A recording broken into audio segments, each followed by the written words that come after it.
In April of 2011, which is currently just a little more than 7 years ago, Konami released Extreme Victory. Now, this set had a whole bunch of game-changing cards in it. It was the last set before Exceed Summoning, and Konami sort of set that up by releasing Tour Guide from the Underworld, a card that went from $20 upon release up to $200 in its prime, but they also released sort of one last really important card for Synchro Summoning, and that is Reborn Tengu. Now, Reborn Tengu pretty much dominated the metagame for an entire year, which was extremely impressive considering it was a card that really wasn't designed for Exceed Summons and almost exclusively went into the decks that were trying to Synchro Summon as much as possible, and pretty much was the most important card out of the Plant Synchro deck, which was the best deck for months after Reborn Tengu was released, and also arguably one of the best decks at the WCQ of 2011, which happened just a couple months after the release of Extreme Force. Now, this card was a TCG exclusive. It was the sneak peek promo for the set, and honestly, this card isn't that complicated. It just has two lines of text that say, when this card is removed from the field, special summon one Reborn Tengu from the deck. It doesn't have any crazy effect on summon. It doesn't really plus even, unless you're using it for synchro summons. But what makes this card so cool is that it is an incredibly versatile floater card. It not only floats when you run it into your opponent's back row like Mere Force, but it also floats when you use it for synchro summons. And I think that this thing really wanted to be paired with synchro summon monsters like Glow Up Bulb, stuff like that. Because with Glow Up Bulb and Reborn Tengu, you could make a level 5 synchro monster such as TG Hyper Librarian, and then the Tengu would come out, and then you could revive the Glow Up Bulb to make another level 5 synchro summon, get a draw with TG Hyper Librarian, and then summon another copy of Tengu from the deck. That was an incredibly powerful play back then, and it was just one of the many plays that Reborn Tengu was part of. This card was an incredibly powerful combo starter,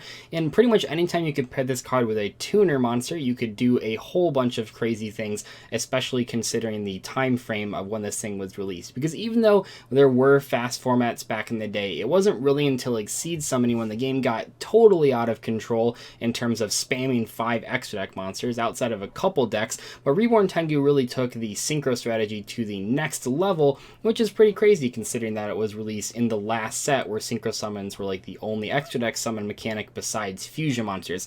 Anyway, the point of this video is to look at the history of Reborn Tengu and also talk about why this card isn't seen play anymore. You know, oftentimes the cards that were released around the same time as Reborn Tengu, like the INZEKTORs that are currently on the Forbidden Limited list, like the windups that are currently on the list as well, those cards are still on the ban list, so we don't really know how powerful they would be if they were released to 3 copies. But Reborn Tengu has been off the Forbidden and Limited list for quite a while, and even though it did see a little bit of play while it was semi-limited, it's currently not seen play in any deck, rogue or competitive or otherwise. Maybe it's seen some play in casual decks, but in general this thing is not seen at any competitive tournament, which is kind of surprising because if you pair this card with a card like the Clara and Ruska Link Monster, whatever that card's called, this card is actually an instant Link 3 in your main phase 2, which is pretty appealing in decks that want to spam Link summons, although it is a little slow because that's being main phase 2. Anyway, why did Reborn Tengu work so well? Well, I already kind of described the main synchro summoning plan. That's basically what Reborn Tengu was used for, but it was used for even more than that. Not only could you combo off of this card, you could just throw this thing into back row, and your opponent was forced to either waste back row to deal with it, or suffer the consequences of you actually comboing off on your next turn if they left the Reborn Tengu up. It also basically power crept every single 1700 attack monster. That sounds a little weird, but if a monster had 1600 attack, you could simply run it over. If it had 1800 attack, you couldn't run it over. But if it had 1700, and if your opponent had a whole bunch of 1700 monsters, you could continuously crash the Reborn Tengus into them to gain a ton of value. Now, it is worth mentioning that one of the reasons that Reborn Tengu was so powerful was because Pot of Avarice was in the game, and Pot of Avarice was one of the craziest ways to recycle your Reborn Tengu and get a whole bunch of card advantage off the draws that you were getting, and that let you use effectively 6 copies of Reborn Tengu in any given game, which was pretty insane given the time period and the general power level of other cards at that time. But Reborn Tengu was really good while it was unlimited. What surprised a lot of people though is that it actually saw play after it got semi-limited. Now, it didn't see play immediately. This card isn't quite as powerful when you only have one copy in the deck. That is, it's pretty much like the one copy of SPEEDROID TERRORTOP that we have right now. Yeah, sometimes you'll open it and then you'll get a free rank 3 monster, but a lot of times you simply won't see the card and it won't be as impactful. Now, Reborn Tengu at 2 copies, a little bit different because both copy can, either copy can special summon the other copy. You don't have to specifically draw the one of like you do in the SPEEDROID TERRORTOP case, but it still really nullified the effectiveness of this monster because no longer could you spam out 2 Reborn Tengus after the first one. You only got that 1 copy, which wasn't quite as powerful, but this card actually did see play in the early Fire Fist decks even at 2 copies. It is a Beast Warrior monster, which meant that you could search it with Fire Formation Tenki, and it actually went up to 1800 attack with 1 Tenki on the board, 1900 attack with 2 on the board, and it actually was a pretty effective way to, once again, at that moment, it was almost always being played just as a chump floater that could break your opponent's board simply by removing their back row. Not as much as a combo enabler because the Fire Fist strategy was almost exclusively only using Exceed monsters, not so much Synchro monsters, but they really did like level 4 Beast Warriors. A lot of times you'd summon a Tengu, crash into one of your opponent's cards, or make them force them to use a back row to remove it, and then you would use the second copy of Tengu that you just summoned to make an Exceed monster, such as the Fire Fist Tiger card, which was incredibly powerful back in the day. But outside of that, outside of the original time that Tengu was used when it was extremely powerful, and then that one time with Fire Fist, those early builds while it was semi-limited, this card really didn't see any play. It didn't see any play in any Pendulum deck, which isn't super surprising considering even though this card does float into other copies of itself, pretty much every Pendulum monster just floats into itself from the extra deck after it's destroyed, which means that this card doesn't really add anything to that strategy, and it's currently not being played in anything with links, even though the card is actually surprisingly good with link summoning. Like I mentioned earlier, it is a 1-card link 3, but even beyond that, if you combo this card with pretty much anything, you can just climb the link ladder,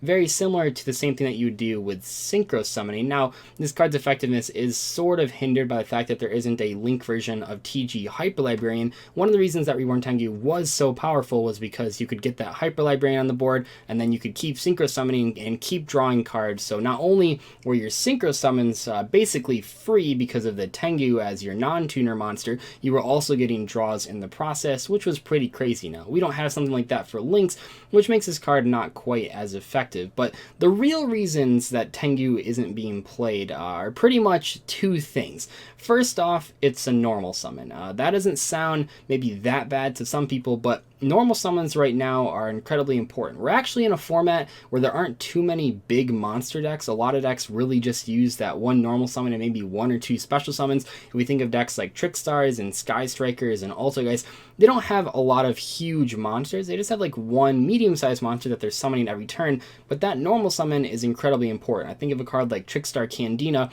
That's basically the only Trickstar normal summon in the entire Trickstar deck, as well as the Sky Striker Trickstar deck. They pretty much just need that 1800 monster every single turn, or as often as possible. There's never any opportunity to summon the Reborn Tengu unless you don't have the Trickstar Candina, in which case your hand probably isn't that good. But even beyond that, Reborn Tengu just doesn't find itself in those big monster decks either. If we think of Spirals and Gokis, while their normal summon isn't as important as the little monster decks, they still are pretty important. The Goki deck wants to summon Suprex. That's pretty much the best monster they have. It's so good, in fact, that they're playing Marauding Captain, which is basically the same thing except not the Goki theme, and that is already like another normal summon that you want to play. Or the PREDAPLANT monsters, which are another really popular normal summon in the deck. Those are obviously going to be better than Reborn Tengu because they are 1-card Link 2 monsters, which Reborn Tengu might be, but only in main phase 2, and Yu-Gi-Oh! Is obviously very centered around your turn 1 on the first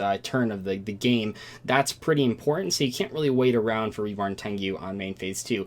The other deck that I mentioned was Spiral, and that obviously really needs its cards to be Spiral monsters because you need to get to that first Spiral double helix. Reborn Tengu might have some synergy by summoning a lot of Nightmare monsters, but if you can't get to that double helix, your strategy basically doesn't do anything, which means that Reborn Tengu isn't really worth playing there. So that's basically the first reason that Reborn Tengu doesn't see play. play is because it takes your normal summon and it doesn't do enough when it's normal summoned. Yeah, it might have been good enough back in the day just to have a normal summon that floated into other copies of itself, but nowadays you need to have a bit more of a selling point than just floating, because pretty much every monster, I mean, the Goki deck, every single Goki monster floats into another Goki monster. Reborn Tengu doesn't quite do that as well, which means that it's not going to fit into those strategies.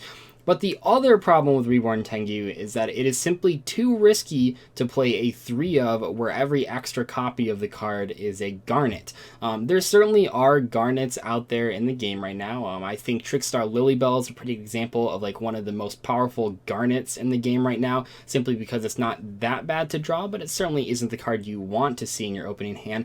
But beyond that, there's cards like PREDAPLANT Cobra, which are extremely powerful, and those cards really do offset the downside of the potential to draw them. Yeah, you'll lose some games when you draw those cards, but you'll win the games when you don't draw them and you happen to draw the Scorpio instead. Even a card like Brilliant Fusion, which isn't as popular right now, it's pretty much only seen play in the Lightsworn decks or the Zombie Dinosaur decks. Even though that card isn't as good as it has been in the past, that card oftentimes in those decks will win you the game when you draw it, and that sort of circumvents the downside of having Garnets.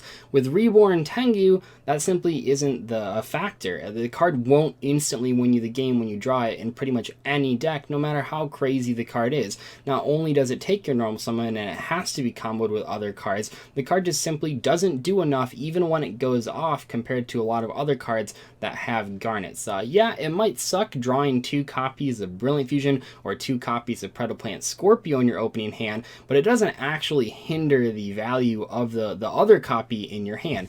Yeah, it might suck having the second Brilliant Fusion after you resolve the first one, but you can't not use the first Brilliant Fusion because you drew the second one. In the case of Reborn Tengu, though, you actually lose value from the card the longer the game goes on without you normal summoning it and getting the other 2 copies out of your deck, which means you're incredibly encouraged to get the thing out as soon as possible just to take the dead draws out of your deck, and every turn that you wait past that, you're looking at a potential really, really bad draw. Opening 2 copies of Reborn Tengu back in the day was pretty much a death sentence in terms of you were going to lose that duel unless you had a bunch of really good cards to play out of it. But back in the day, if that happened, you could actually summon multiple copies and then use Pot of Avarice to shuffle them back. Nowadays, not only do we not have Pot of Avarice, we also don't have a card like Daigusto Emerald, which makes a huge difference, because if you draw 2 Reborn Tengus, you pretty much know that it's like the card is semi-limited because you're only getting 1 special summon from the deck, and you can't really use that third copy for anything, and it's just really awkward to draw multiples of, more so than any other card out there that is very similar, like the PREDAPLANT Scorpio, like the Brilliant Fusion, like those types of cards. Reborn Tengu simply is way worse. It in itself is a Garnet monster. It's not only the good monster to draw, it's the card you don't want to draw, which creates this weird dichotomy where the card is sometimes really good to have in your hand, but a lot of times not so good. Anyway, though, that pretty much explains why Reborn Tengu was played. It was a powerful combo enabler, and it was really good against back row, but Reborn Tengu currently isn't being played for those reasons that I just mentioned. Now, we have seen similar cards see play as early as 2014 with Fire and Ice Hand. Those cards are pretty much the revamped version of Reborn Tengu. Not only do they float into other copies of themselves, they actually take out your opponent's cards. Now, those cards aren't as proactive as Reborn Tengu because you can't trigger them off of using them for synchros or links, but in general, back in the day, those cards did get the job done a lot better than Reborn Tengu, not only because you could throw them at back row, but while you were throwing them at back row, your opponent was also losing cards in the process, which made them just one step above that Reborn Tengu. Anyway, though, what do you guys think about Reborn Tengu? Do you think it ever could see play again? Please let me know in the comments, and I will see you guys later. Goodbye.